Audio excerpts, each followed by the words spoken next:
And in the top right side of Glittering Ashes, we're looking at the main base of our German Protoss. We call him Die Mauer. This is ShoWTimE.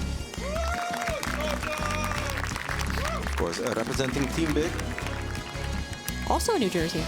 Just yeah, I saw that the German thing was really cool, actually. Yeah. It's pointing it.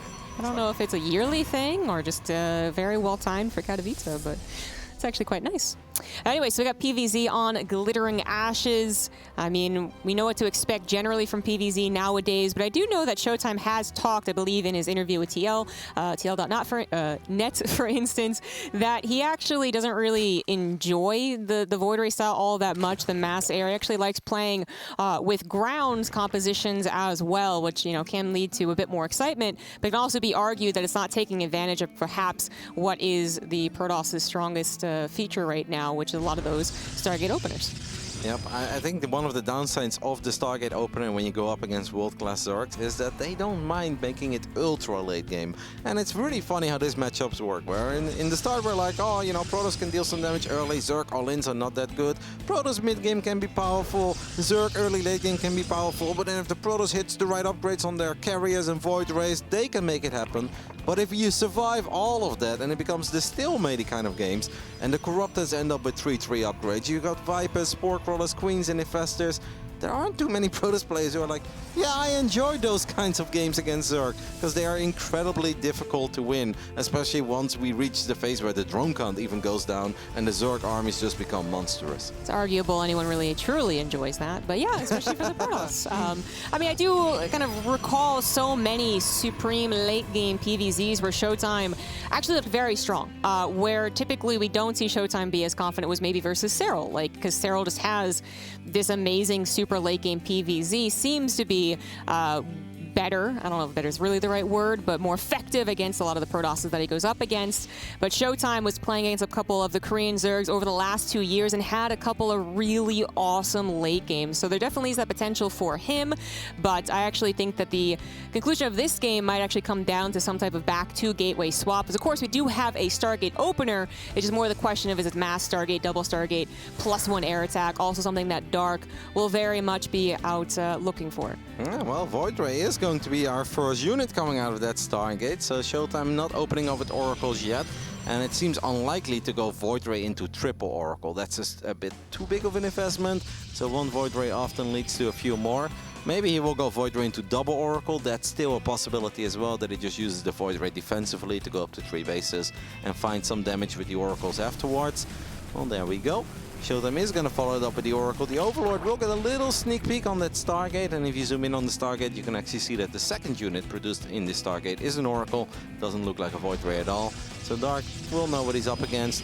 I'm actually surprised, by the way, that we're starting off on Glittering Ashes, and I'm not sure why, because I know it's a pretty common map in PvZ, but it always feels that normally we kick the best of 3 off on a somewhat smaller map, and then we enter the big ones. Yeah, I guess you're right. So it seems to be the trend. I'm thinking back to a lot of Dark's all-ins on this map, actually. There's been a couple of times where he has seemingly forced a Nidus Swarm or a Queen Walk, most likely a Nidus Swarm on this one.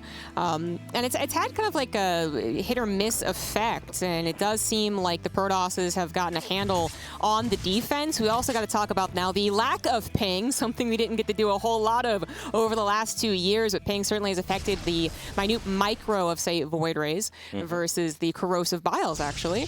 And that actually could come into play here, right? So Dark, being the aggressive Zerg, could see what's going on, could figure it out and say, you know what, I'm going to try and punish you as he has done in the past. And then the question would be, can ShoWTimE actually hold, as he is absolutely going into double Stargate? Yeah, Queen Walk on this map, I just think is so unlikely. We see it once in a blue moon, but it's just kind of too big for it. Of course, much later into the game, it could really come into play, the Queens, Roaches, and Corruptors, that we actually know that the Korean Zergs are pretty fond of. We've seen Rogue do it a couple of times on this map as well, so I don't think that's out of the ordinary, but stopping at 55 drones and then going for a Queen Walk, it's obviously now too late for that already, but this map is just too big. By the time that he arrives, he's going to run into Disruptors, and it's not going to go very well. Yeah, definitely more so on the Nidus Swarm, trying to get up to that to the left side of ShoWTimE's base, often where we do find it. We can also absolutely maybe, well, we can expect perhaps that Roach Corruptor attack, perhaps more on the 4th base, which Dark is now also scouting for that timing. You brought up Disruptors. We actually do not have a Robo. We went into that Forge and a Fleet Beak and then a 3rd Stargate. So that is certainly signifying the direction ShoWTimE has chosen. He has gone into immediate late game technology right into those carriers, and funnily enough has actually been able to play out even some catastrophic positions back into those gateways. So I don't know if this actually will be the end-all be-all of compositions, but right now definitely Fleet Beacon, Stargates, that is ShoWTimE's plan. Yeah, but it's kind of surprising to me as Dark does drop the Spire on his side of the map, and his upgrade so far is +1 melee, so we can obviously go with +2, and then we can get some Bailings perhaps and try to chip away the economy that ShoWTimE will have at that point. But that's all kind of down the line, so at this point we're just gearing up for a very macro-oriented game. Dark runs around with the Ling, probably trying to see if that Cybernetics core is spinning once more or not, because that can obviously always be a tell of what you're going up against. It's a bit harder for Zerg to scout once that first Void Ray is keeping the main base safe. You can always try to morph an Overseer all the way on the right side, but feels like Dark just kind of knows. The game sense of these guys is normally top-notch, and perhaps without double or triple checking, he already knows what he's dealing with. I think so. Actually wondering if this is really going to come to a head on that 4th base. ShoWTimE is starting to grab it. Dark has been trying to scout it continuously, so I do imagine he'll scout it very, very, very soon. And then Dark might actually try and start pushing that creep that direction to actually bring in the Queens with potentially Corruptors and Roaches. We actually don't have very much army supply on the field yet. They both have chosen, you know, very macro-based starts. And now ShoWTimE throws down the Twilight Council. But what I'm a bit surprised by, if we... Yeah, I was wondering, because if we were going to go for Queens, Roaches, and Corruptors, why are we getting +1 melee, right? That's also why I was like, well, okay. But yeah, the Mutas coming in here. Always such an interesting decision against someone with Mass Stargate, because of course, they can flip right over to Mass Phoenix production. However, the Oracle just went down, and it is very questionable that even the Oracle would have been able to scout the intent on those Mutas. Yeah, but if you drop a Revelation on a hatchery, then sometimes you see a Muta pop, and you're like, oh, okay, let's go ahead. 3 Phoenixes. We already have a Fleet Beacon, so we could fire up any Impulse Crystals immediately. This would actually be a perfect moment for Dark not to reveal 13 Mutalisk. And I know it sounds silly because that's a big number already, but there is still a very big difference with showing up with 13 or 20 plus. And I actually think that's something he would have been able to get away with. Now this is going to be rather feisty as the Void Rays and Carriers are going to get on top of this hatchery. I think Dark is just going to sacrifice it because the Mutas are all the way on the other side of the map. Now we're going to send Roaches and Lings. This is going to get a little hectic. Very chaotic. The natural is the choice for the recall, minus one of those Void Rays. The 3rd base and 4th actually do seem to be held by just a variety of gateway units, perhaps, while 20 probes go down. Even maybe one of these Void Rays as well. Yes, one of the Void Rays. The Phoenix production, of course, starts up. The 20 probes have already been killed, and now Dark transfers over into some of those Corruptors. I gotta say, I love the fact that he also went for the pylon. Single pylon powering the 2 Stargates. That's going to delay those additional Phoenixes for a little while. ShoWTimE was quick on replacing that pylon, but there could have already been 4 or 5 Phoenix, and at this point we're still working with a single Phoenix. Now these 9 extra Mutas, that's actually kind of crazy, because Mutas are pretty good against Void Rays, and even against Phoenixes in low numbers, they can make the difference. But we still have those 3 carriers to kind of worry about, and Mutas just don't kill carriers. And there was also the splits with the Corruptors. It was the Mutas and the Corruptors came at the same time. I would have expected at least a full dedication, but it really is about getting to Muta Corruptor versus Phoenix, which is something we just don't talk about very much anymore. More Mutas will join the fray. The Corruptors kind of on the front lines, taking down those Phoenix for their buddy, the Mutas. Now every Protoss unit combined together, that is still a little bit too much for Dark to take on, even without the shield batteries and cannons in the bases, which should be coming up. Big Ling run by looking to grab perhaps an undefended base. There's a cannon shield battery, but ShoWTimE primarily focusing on the Mutas and where they are. The Oracons! Yeah. Absolutely beautiful against Lings in most scenarios, but that wraparound was perfect. Yep, and now there's another Archon that's a little bit further away. The Zealots are going to show up though, and they're going to keep this Archon safe. But if those Archons are near a battery, they would never ever fall against the Lings, so that was definitely a bit sloppy on ShoWTimE's side. I still don't absolutely hate it for ShoWTimE. He took a lot of damage, and we're down a little bit in the supply. But we also know that he's got the right buildings to deal with this army. And it's not like Dark already has a hive and we have to worry about Vipers too. No, it's just Lair Tech Zerg. And Protoss, especially if they get closer and closer to being maxed out, is incredibly good against Lair Tech Zerg. Yeah, absolutely. I mean, ShoWTimE does want to make sure to keep track of exactly how much of the map has been taken by Dark, or how much he might actually be thinking about moving on to additional technology. But right now, if he continues the course, he should have the right army against what Dark has been powering up here. Dark going to find a few more probes, earning too much. And it looks like, well, Dark is finding himself comfy back at home as he deals with the Zealot run-bys again. The question is, can his composition do the damage? He's going after some of those carriers, not quite getting one of those Void Rays, and a lot of damage was being dealt while he tried to target fire, with the Interceptors just being, you know, actually just getting their shots off, right? I do wish that +2 was faster for ShoWTimE, right? That would have been amazing, but it is about halfway done now. I didn't want to say it, Lambo would make fun of me, but obviously I'm with you on that one, Zombie Grub. That was painful by Dark. Sure, he got one of the carriers, but then he wanted to grab the second one too, and that really backfired. He lost a solid 30 supply of expensive Zerg Sky units. You know what I'm a bit surprised by as well is that we got +2 melee, but he never actually got a Baneling Nest as far as I know. We don't have Baneling speed. And now it's just Lynx, and just Lynx is good if there are no Archons, but an Archon, a battery, and a cannon is going to keep almost any base safe against pure Ling. Yeah, that's a very good point. Dark does go back into just the primarily Corruptor production, as we do, I think, kind of get out of the Muta potential here. Now, the Corruptor count is going to be extremely high. ShoWTimE is trying to add on more Archons, trying to desperately get that +2 done before something takes it down. It does look like it will be saved. Dark lets his Lings try and do some damage to the probe line, but Shield Battery plus Cannon saves the probes, and the air army of the Protoss will be able to beat the air army of the Zerg, at least for now. Got to be careful. Going to lose maybe one of those Voiders again, just shy of it.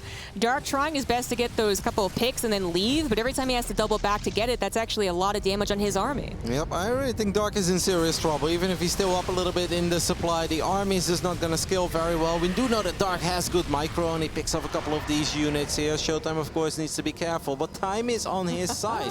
Dark is still just building Mutalisks off Lair Tech. These Phoenixes with +2 are having an absolute field day, even against Corruptors, man. Phoenix with +2 against Corruptors that don't have +1 fly carapace yet, they're actually getting pretty good as long as you micro them a little bit. We know ShoWTimE has the micro. This is a sexy game by ShoWTimE. I do think that Dark got maybe a bit unlucky because he was probably expecting ShoWTimE to go double Stargate, then the Robo, maybe even a Robo Bay, and then we can always get a Fleet Beacon. But ShoWTimE going straight into triple Stargate Fleet Beacon is absolutely perfect against any sort of Spire play. Yeah, I do really feel like Dark was going to try and just bamboozle ShoWTimE, basically have him with the wrong composition, whether it was on the air or on the ground, but instead ShoWTimE able to hold, as we know that he does, I suppose. But against the likes of Dark, that is quite the feat. And now, in fact, Dark perhaps showing a little bit too much weakness. He has poked the bear, and the bear did not like it whatsoever. ShoWTimE going for the counter, figuring that this is his moment. The Phoenix could run away from this fight. That's not that important anymore. It's the ground army that is far more important. Zealots tackling Queens as they desperately transfuse themselves, and more Protoss units spilling forth. Dark, though,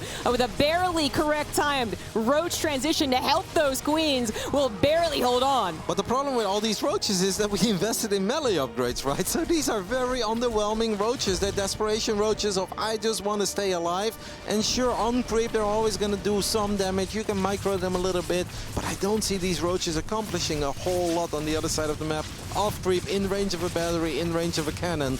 And Dark is just stuck with the wrong units. He's got a lot of them, but they are wrong. At least +1 flyer carapace is finishing up, but most of the Corruptors have disappeared, and those Archons were getting some juicy shots in. You just don't see that very often in professional StarCraft, but I gotta say, Archons shooting at clumped up Zerg units in the sky is oddly satisfying. Especially for a Protoss player, indeed.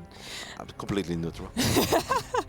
Well, yeah, Dark said maybe transition, of course. Yeah, it's more like desperation. He just needed something on the ground to support. So those Roaches, you know, they come out fairly quick. They're fairly cheap. We're able to do the trick for now, but, you know, during that process, ShoWTimE not only was looking for perhaps the kill, realized it wouldn't happen, backed away, also got his expansion up. So 5-base Protoss. Of course, Dark does have a lot of bases, but they are starting to be thinned out, at least drone-wise, as more harassment comes through. And now ShoWTimE once again close to maxed out with some decent upgrades, going to be moving on through plenty of Archons to help against anything in Dark's composition at this point. That hatchery probably just a goner. ShoWTimE is going to not say, okay, he's going to snipe it and get out. I don't know if he can actually take the fight here. That's so many Archons, but their little, T-Rex arms actually got some trouble here. Yep.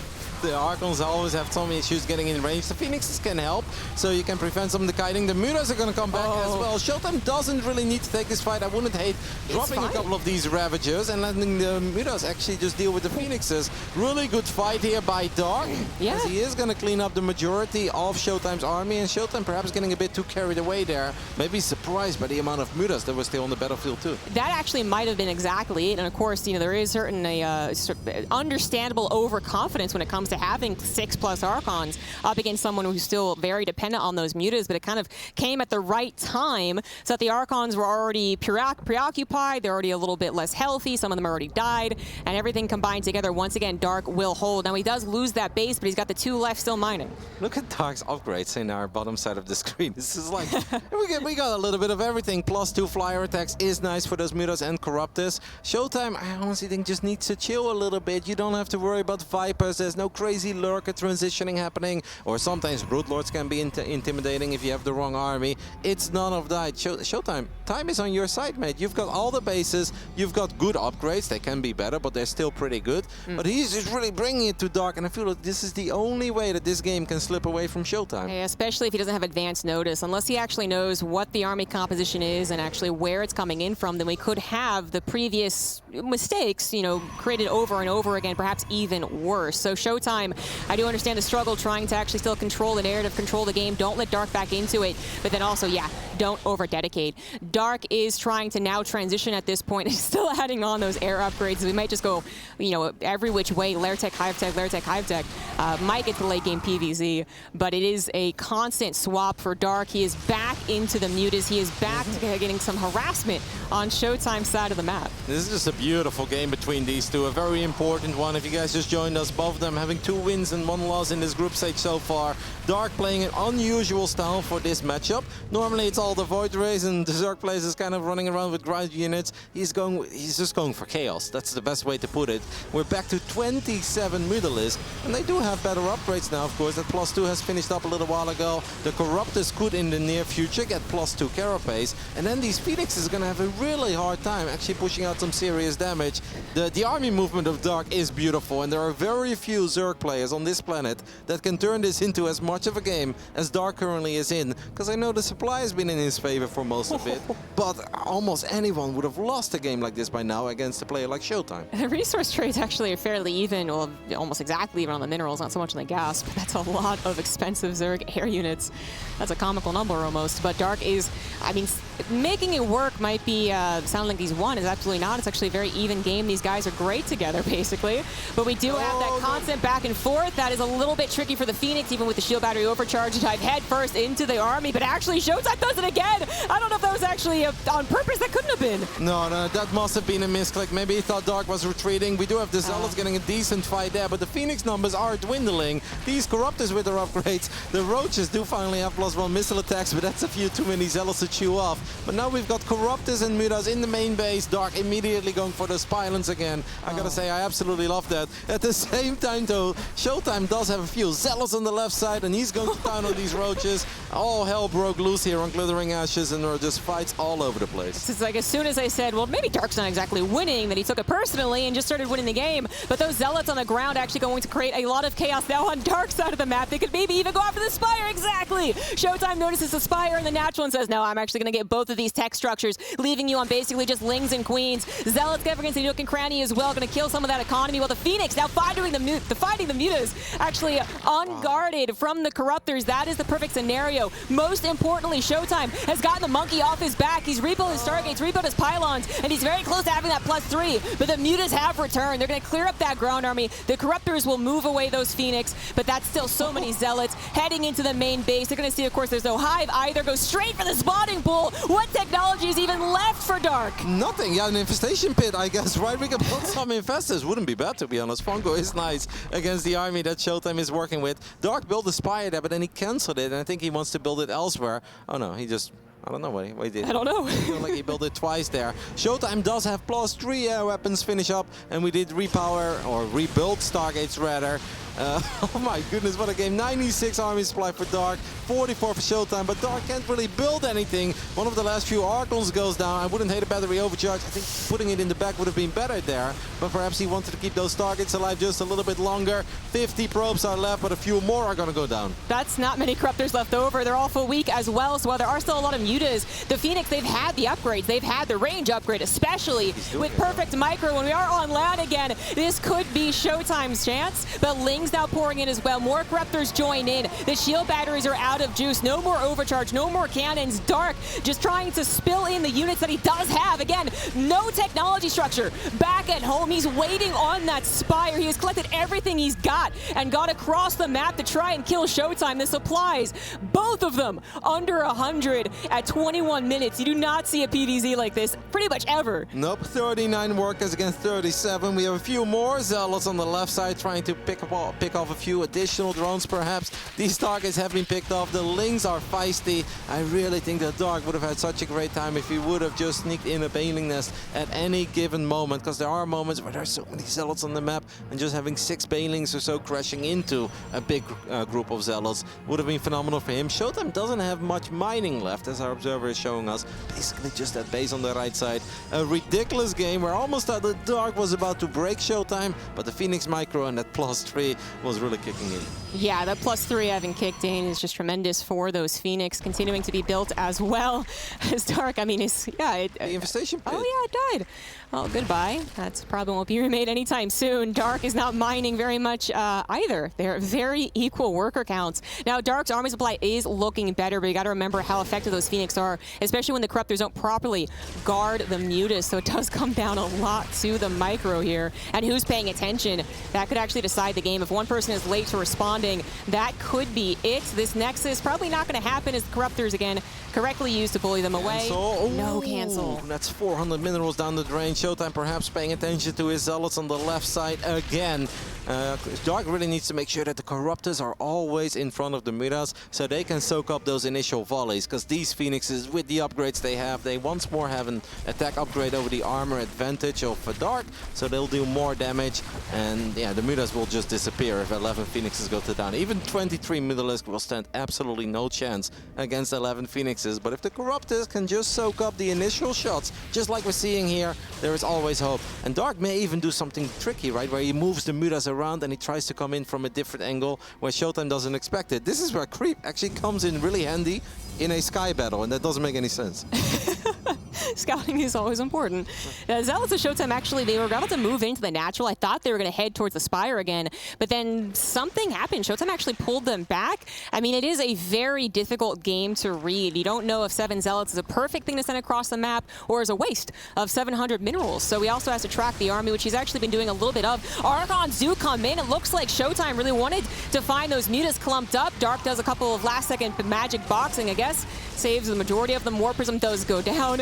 16 mutas, 10 Corruptors against 12 Phoenix, and those Zealots are just waiting for something to do. The Spore Crawler there helping out as well. I feel like we haven't seen a Queen on the map in forever. Did we ever rebuild the spawning pool? I guess the answer is no. So Dark does not have any Queens, didn't even have a spawning pool for a solid 4 or 5 minutes, just rebuilt the Spire and tried to win the game with the last few mutas. That's not quite working out. I do think that ShoWTimE rushed it a little bit there again. If he has 2 or 3 extra Archons there, which I know is a lot of gas, but he has some gas in the bank, then I don't think you can do that with a Mutalisk.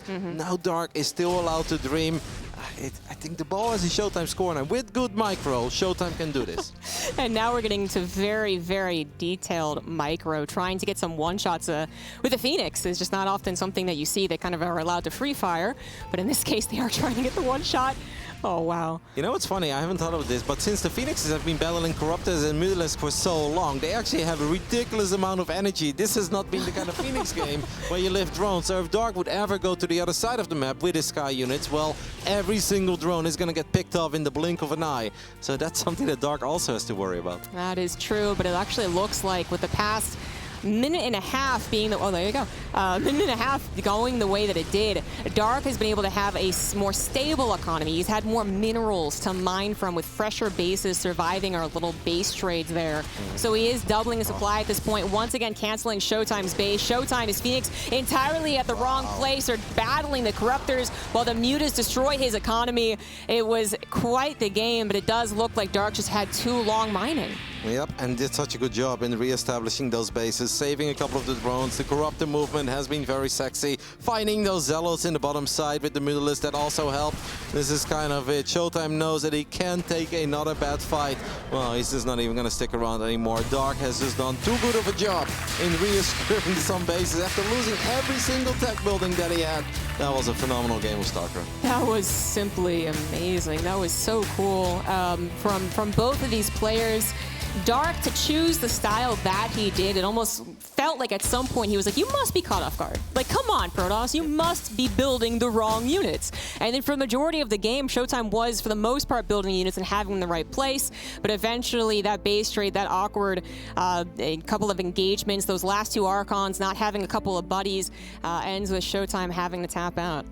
For Dark to win a game like that against a player like ShoWTimE, giving the conditions that we were dealing with basically 10 plus minutes in, I think there are literally two other Zergs on the planet that can do that. That's Raynor and Serral. But that's not even a game that I think Rogue would win, just because that doesn't really play into Rogue style. It's amazing what Dark can do with a Lair Tech Zerg army, running around, creating chaos, and eventually the game becomes so hectic that even ShoWTimE jumps the gun once or twice. That one fight with all the Archons, it's like, ShoWTimE, this is not the ideal fight to take. Then he decided to lift a bunch of units. The Mutas show up, and they actually get right on top of the Phoenixes. In the top left side, I think ShoWTimE once more had potential down the line when he had the two Archons and the Prism. But again, just kind of jumped the gun, and Dark so good in capitalizing any mistake ShoWTimE made. And only a couple minutes prior to that, I had mentioned Zealots that had kind of awkwardly run across the map, across half a map's worth of creep, actually, and then awkwardly decided to go home. And got to give a lot of credit to the pros being in a, usually similar situations over and over again, although that one I'm not sure. And I thought, okay, ShoWTimE knows what it wants to do. Apparently it was to lead into that attack on the left side. But now I'm wondering, what if the Zealots had just completed their journey? What if they actually got into the natural again and killed that Spire? That is once again a big loss. That is also a big momentum stopper for the buildup of Muta Corruptor, where then ShoWTimE's +3 Phoenix maybe could have taken a few more legitimate battles. But of course, we'll never know if that actually was the case. Yep. Honestly, an insane game by Dark. It is so difficult to win a game like that as a Zerg player. It does seem like the players need a little moment to recover from that 23-minute, I believe, craziness it was on Glittering Ashes. So we're going to go ahead and hop into a very quick break, and after that we'll be back with Dark versus ShoWTimE in Game 2.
Welcome back, everyone. I believe Dark just needed a short break, but we are back into this best of 3.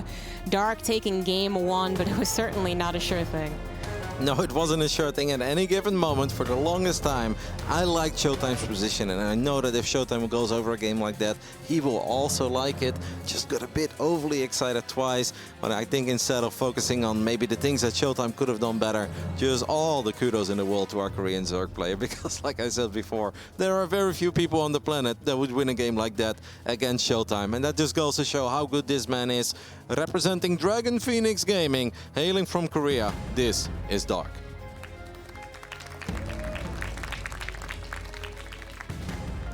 Down in the bottom left, as the blue Protoss, we have BIG's ShoWTimE. I do think just winning a map for ShoWTimE would already be very important here, because I think things are going to get quite close between him, Time, and Ryong. ShoWTimE, of course, did get the 2-1 victory over Ryong earlier, but there is always a chance that Time takes a victory over Ryong. And then, of course, ShoWTimE lost against Time. So I think any map truly matters, because I think that can potentially turn into a little 3-way tie party. We're not there yet, don't want to get ahead of myself. Of course, Juanito can always ruin some things as well. I know he didn't have the hottest of starts in this group. I'm not sure what's happening in the current series that he's playing, but just getting 1 point on the board could be very important for ShoWTimE to still potentially move on. As far as who's going to be making it into playoffs, it does seem like it's already very well set for Cyril, for instance, gone undefeated, as well as Dark, who... if he wins this series. Yeah, exactly. Yeah. But yeah, if this was a loss for Dark and then the math gets a little more complicated, we are once again talking about that last match being so important, and then map victories as well being so important. So it would be quite the upset if, for instance, Dark did not make it through. That is pretty much what we went into thinking. Guaranteed. Cyril and Dark. Question is 1 or 2. But things can be up in the air with ShoWTimE playing the way he did. Clearly, he is up to the challenge of taking on Dark. Sarah apparently has already secured first place. We all kind of thought that was going to happen after he got his victory over Dark. But of course, Sarah still needed to win a few other series. And he's done that in very convincing fashion. He's 4-0 in series, 8-0 in maps. So congratulations to Cyril for already advancing into the quarterfinals. Now the big question is, which other 2 players in Group B will join Cyril? That is the question. ShoWTimE was brought in as potential contender. Time, I think, has always been like, well, okay, we could see him, but he's actually performed quite strongly against a lot of these guys today. Even his games versus Cyril are quite impressive, even though he didn't get the wins. But anyways, back to this game. We do have another Stargate opener for ShoWTimE. As we recall, in the last game, although it went for about 23-24 minutes, it did start off with a single Stargate Void Ray coming out first and foremost, then leading into triple Stargate later down the line. It was Void Ray, Oracle, into additional Void Rays, into quick carriers, and then of course the Phoenixes, once he realized that Dark was going a little crazy and made a silly amount of mutas. I don't even know how many mutas were created throughout the entirety of the game, but I think we're looking at 100 plus. Yes, yeah, because like 53 died when I brought up the loss stat, or I didn't bring it up. The observer brought up the loss stat. You brought it up. I talked about it. Yeah, I mentally connected to whichever observer it is. Mapu. Mapu, hey, there it is. Exactly, Mapu. We're connected. Couple of overloads on the way there for Dark. 3 seems a little many, but I guess he knows that he's going to lose one on the other side of the map, so he wants to make sure he's not going to face any supply blocks in the near future. Once you know your opponent opens up with a Void Ray, you're not concerned about anything at home, so it's just happy droning season at this point. Okay, happy droning season. And make sure that there's not any unnecessarily do damage. I mean, I am a little... I know that the guys talked a lot about the desk about ShoWTimE's triple Oracle and why that could be bad or play to his strength, which he does actually play quite well with that opener, but I would have expected it in one of these games. Still a third one perhaps to come. I actually have third Nexus going down, +1 air attack does start up. And Dark should be seeing that soon enough with the Ling. It's kind of hard to full stop a Zergling from ever getting by to see that, but it's a question of how fast does it see it. Yep, I mean, once the link speed is done, you can always just kind of run towards the front. And losing a single link for a bit of information is, of course, no big deal for a Zerg player. Dark is going to fire up the last 4 minutes and 30 seconds into the game. And it's still just nothing but drones on the production tab.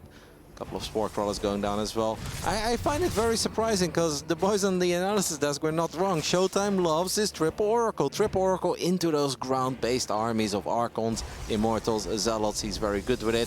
Sometimes we'll see some Disruptors as well way down the line. ShoWTimE is doing things differently, because last game I mentioned, I think what Dark was hoping for was this scenario, because then I can really see the Mutas just kind of overwhelming, especially if you unpower the Stargates just once, but making the Muta Corruptor work against triple Stargate Fleet Beacon is craziness.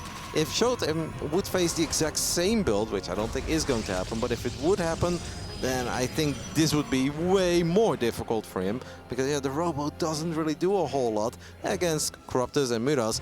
What it is very good against, though, are those Queen attacks, Roaches, Ravages, and all that kind of stuff. Yeah, exactly. So that's what ShoWTimE's trying to certainly get a scout on, but he throws on a Robo. He also throws down that Fleet Beacon. So still intentions to go into Mass Stargate. Dark definitely playing different with no Spire and, in fact, a much faster Infestation Pit.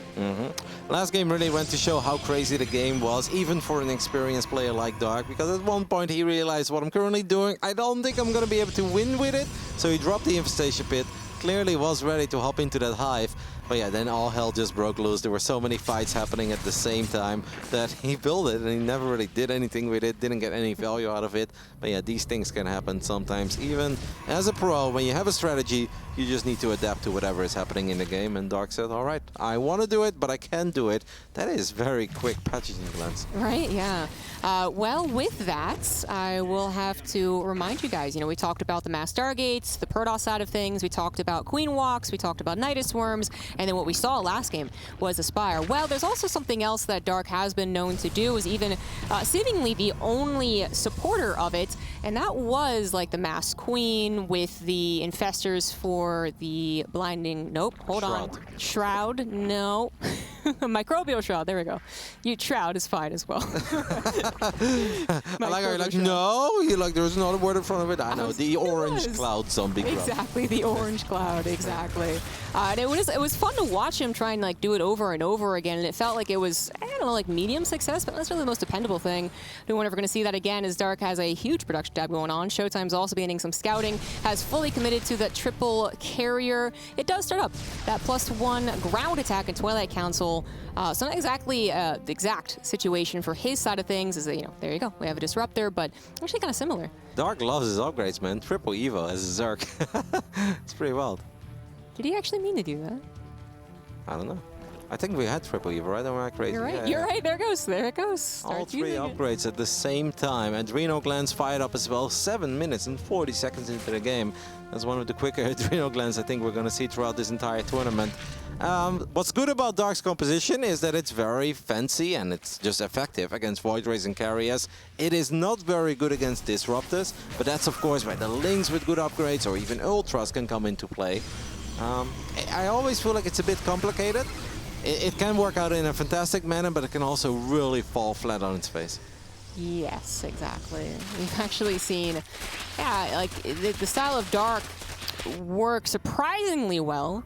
Very well done. We've also seen it actually get absolutely clobbered. Oh, look at that. ShoWTimE has been playing a perfect game for 8.5 minutes. That's the old school PvZ when we had the double Phoenix that was into the meta, you know. Some people are crazy, they still play double Stargate Phoenix, but, you know, for a while that was kind of the standard, and then, you know, pros players would always kill a bunch of Overlords, a couple Queens, a couple Drones, and they wouldn't lose a unit. 11 minutes into the game, we were like, wow, perfect game. And then they still got stomped, so yeah, they stopped. Yeah. Yeah, I feel like Zess was also really good for that with the Archon drop. Perfect micro, perfect game. Oh, he's dead. It's like, oh no, he's got 44 army supply, the other guy got 112. Exactly. We do have ShoWTimE moving out. He is hitting with +1 on his air and his ground. Couple of Disruptors to help out, and the Oracle trying to give some forewarning as to how Dark is going to take this fight. Seeing the Queen, seeing the Infestors, he knows kind of what's going to happen. Oh, well, he didn't Revelation, but that's all right. We have a little bit of SimCity also being added onto, as that base was just given up there for Dark. Also an Ultra trying to tackle the Zealots without the Carapace. A little bit awkward, but we do have ShoWTimE actually going for the break. Disruptors getting into the heart of the Queen army, but a last-second split at least mitigates that damage. And it looks like Dark is ready now to take his stand. And do like the two Novas at the same time. I see too many games where even high-level Protoss players fire one Nova and they fire another one, but then the Queens just heal each other up. And they all have a ridiculous amount of energy. 10 minutes into the game, oh no, ShoWTimE forgot about his Disruptors. Love the Fungo as well, and the Prism. I mean, the Prism not the most important unit here if you're already retreating, but it's just the little things. Dark's got the energy, he's got the Infestors, just quick thinking. Triple Robo there. ShoWTimE very much, I mean, accepting the late game, but not necessarily just going into mass Stargates because of it, right? Actually going into the triple Immortal and perhaps even disrupt their production, help tackle what is an entirely ground-based army from Dark. So that's like the big difference, right? Not Spire, not eventually going into 30 Corruptors all of a sudden, but actually an emphasis on the ground army with Microbial Shroud to cover the Queens. Still, like, you know, it is something we've seen a little bit before, but as far as what we expect from about like 70% of the PVZs, these guys are bringing us some entertainment. What I absolutely love about Dark is how versatile he is, and we often think of him as crazy aggressive. Korean Zerg is so good in the early game and the mid game, and he can basically kill you with whatever he wants, but he's also damn good in the late game, and he's not shying away from it. He is willing to just sit back. He can really kind of do it all, and that's of course something we often praise Serral for, but I think Dark definitely deserves that praise too. I do, absolutely. It's just we do remember him so much for how much maybe he is brutal towards some of his opponents and his victories. But yes, there has definitely been a lot of times where he's also been perhaps the deadliest late game player. Now we have some of the harassment going down for Dark, trying to get these Banelings into the probe line. They do not have +2 quite yet, but that is going to eventually finish. Did they just go like 3 gateways now with the Banelings, or were those pylons? Oh, they were pylons. Cannons. Cannons. That's actually pretty juicy though. There's quite a few minerals down the drain. Yeah, but it's Void Ray showing up in the main base. That's the Hive. The Viper sleeping on the job. I feel like they have enough energy for Parasitic Bomb, but it's a little bit too late. We are still gonna drop it. Can we land a fungal on a single Void Ray? That's not exactly what Dark was looking for. Great pickoff on the Hive, but Dark does already have Vipers out, so I think he's got enough time to replace it and get another one. Yeah, that is true. Very true. So still, it's a juicy take. You know, maybe they don't replace that. Maybe they don't do a very quick job of getting to that layer, but Dark has actually already started to one up. More Banelings trying to connect with those probes, especially now they have that +2. It is very deadly, but some neat Sim City from ShoWTimE is allowing him the time to actually respond. It is 5 bases versus, well, almost 6 actually. It's Dark, well, I guess he just lost his main. Also has some Burrow and Neuroparasite on the way. That is fun for the investors. +3 missile attacks is already finishing up, so even these Queens are going to be a little feisty. We've got these Ultras on the left side. Ultra run-bys are hard, right, when we have this many cannons and batteries, but maybe if there is some chaos happening elsewhere, that's a good moment to always shave them in. We don't have a Dark Shrine. That's actually a bit surprising when we have this many bases, 13 minutes in. Dark Shrines are not that expensive anymore. I feel like you may as well have it just to make the run-bys for Zerg a bit more annoying, because they always need to bring an Overseer. It was something I thought of last game as well, but obviously that got very chaotic, so I kind of forgot. I'm sure ShoWTimE just didn't really find the time to get to it, but it would be helpful as the game continues. Just basically grow. There's so many bases that might be a little vulnerable. What do you think about the 5 Dropper Lords? Are we just going to drop 40 Zerglings in the main base of ShoWTimE? Must be. I mean, he's not any lurkers, and I don't think the Queens are going to go in there, but they are in that direction. Didn't Rogue actually did that once, right, against Nice in the rematch after he lost at the season final? Yes, that is true. Didn't he do that? So that is a little different. That was earlier in the game, but it was kind of cool because it allowed the Queens to support Corruptors in the main base of a Protoss. That is true. That is true. But no, it was just Lynx. Eventually disconnecting them from the control group. Unfortunately, ShoWTimE not going to have his army well placed. He almost did, but then didn't actually know that was on the way. We do have Storm on the way. A lot of upgrades for ShoWTimE. More Stargates as we head into the more typical super late game PVZ. That Storm could actually be huge. But now we have the Ling drops in the main base, creating chaos very, very quickly. I don't know if you want to recall, but this is one of those problems for a Protoss where they usually are maxed out, so they can't actually warp into defense somewhere else. Nope, and this is why I think a defensive Dark Shrine is so nice. You don't make a Dark Shrine here because you believe the Dark Templars are going to be effective on the other side of the map. Too many Spore Crawlers. But to deal with little things like this, it's always just a joy to wipe in a couple of Dark Templars. And you don't even have to look at it.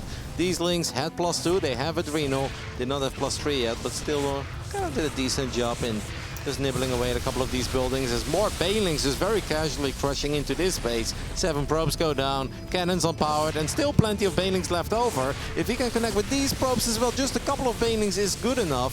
And it's, well, ShoWTimE pulls the probes away, but still loses 11 in total.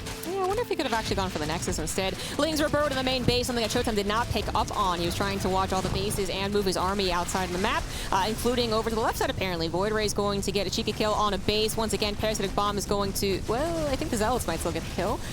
Parasitic Bomb, the Micro, they actually try and still kill those Vipers, which seemed all too lonely. And it looks like while the Lings did damage in the main base, ShoWTimE decided, you know what, just going to go full board, just going to go for the attack. It's two bases with two different armies, but the right side army might be out for more. Neural Parasite coming down, making the Void Rays fight each other. You're hitting yourself, you're hitting yourself. But it's also about this army. The right side Archon, Immortal Carrier army was all types of clumped up, and a lot of the Banelings do find success just with how clumped up the Protoss army was. It's still a very costly trade for a Zerg player in that fashion. We still have more Neural Parasites on the left. Yep, that's kind of where the Void Rays, I think, or the Infestors were needed in that army, because now the Queens couldn't fight the Carriers, of course, so you kind of used a lot of energy to deal with just a couple of Void Rays, but we need the Infestors in the battle here, because these Carriers is still something you have to respect. Banelings will take care of a lot of the units on the ground, and especially the Lings and Ultras will finish off the rest, but this is where you could really use a Shroud or just more Neural Parasites. Why the hell not Dark? My goodness, he is winning in a very fashionable manner here. It looked like it was going to be so dangerous without the Infestors on the right side, but basically the Queens, sturdy as they are, able to buy the time, have the Infestors respond to do two different attacks. Two wildly different attacks, but also both resulting in just Neural Parasites being super effective. ShoWTimE plummets in supply. He does have bases back at home. He might be able to remax once again, but he has lost all momentum. Dark might have lost two bases, but now the question is, what is his counterattack going to look like? Carriers are very good, but they take a long time to produce, and now you just have to sit there and wait for your 5 carriers. The Infestors still shocking around. We do have an Observer there in surveillance mode, trying to grant some extra vision. We have a couple of blinding clouds going down, as these Ultras are just getting right on top of these Archons. A High Templar going down in the mix as well. Dark is playing some great Zerg versus Protoss in this best of 3. Yeah, ShoWTimE was pretty desperate to actually have those High Templar stay in High Templar form, knowing that the feedbacks were necessary, but now no High Templars, a rather small Protoss army that is going up against the full might of Dark Ultras, and a Neural Parasite included a desperate recall to just somewhere else on the map. Just get him out of there, but unfortunately, what does it really lead to? Dark is just going to send unit after unit across the map. He might have a little bit of trouble against these 4 carriers, not a whole lot of anti-air, but if he still has Neural Parasites, well, there you have it. Now he has anti-air all of a sudden. Carriers fighting carriers once more. Ultra still looking invincible on the ground. The Immortals are trying to do whatever they can, and 3 Immortals do pack a punch, but it just feels that it never stops. The Swarm of Dark is truly here. A Disruptor gets rallied straight into its end, and these carriers are just not going to be enough to keep the Immortals alive. And I think ShoWTimE knows that he is running on his last legs. There is winning, and there is winning the way that Dark won this best of 3. This is truly an impressive statement on how good his EVP is. Yeah, how flexible it is as well. 2 different styles coming out here. He has certainly taken this game. ShoWTimE just trying to digest it at this point. Certainly if Dark does not have the killer instinct that he does, maybe it takes an extra 30, 45 seconds to actually come across the map. ShoWTimE probably has the carriers, the Archons, and the feedbacks with some stack defense. But Dark is who he is, so he attacked the perfect time. Here is the final battle of the Protoss, and it does not look very good. The Microbial Shroud to make the Queens take down all the Interceptors, combined with the Fungal. ShoWTimE now dipping below 100 supply is just hopeful something can happen with the carriers. And don't forget that all of his bases are gone, so even replacing Interceptors is going to be difficult, but that's not what this game is all about anymore. Dark has 10 more Infestors on the way, and I feel Dark just one last time wants to know what it truly feels like to control the Golden Armada, as I think he's going to try to neural a few more carriers. And I think that is officially going to be it. ShoWTimE knows it as well, but at this point, you're praying. Sometimes it's a crazy active game, and the supply is actually not as big as you may expect it to be. We know it is, and I think deep down inside, ShoWTimE knows that it is as well. Yeah, Dark didn't actually accrue maybe the most impressive Zerg bank, but he's had much more consistent income. He's had units that are very good at surviving, which is a lot of these Queens. The Infestors were sacrificed at one point, but enough bank to replace them. Now back up to 16 Infestors and 16 Queens. It's apparently all that Dark is going to need. And if ShoWTimE did have a little bit left over, if he had another base still mining, if he had more of a ground army included, we could talk a little bit more about miracles happening, but just 4 carriers, That's not going to do it. Seems like Dark will improve to 3-1 in this group. ShoWTimE drops to 2-2, so his final series in this group is going to be very important. But that final series is against Sarah, as we have a few more Neurals go down from downtown all the way on the other side. We have a couple of Fungals go down as well. That Storm is juicy, but it is not juicy enough. ShoWTimE knows it, and Dark knows it as well. We're even going to abduct a couple of carriers. We're going to Neural these. ShoWTimE truly fighting for what he's worth, but this is an unfair fight. I'm actually really surprised. ShoWTimE, I guess just watching some of the Ultras fall, trying to chase after, carriers, which obviously they can't kill, is giving him some confidence boost, which he might need for the upcoming PVZ. That will be his next match, but for this one, it is done. It is over. Dark takes the 2-0 against ShoWTimE.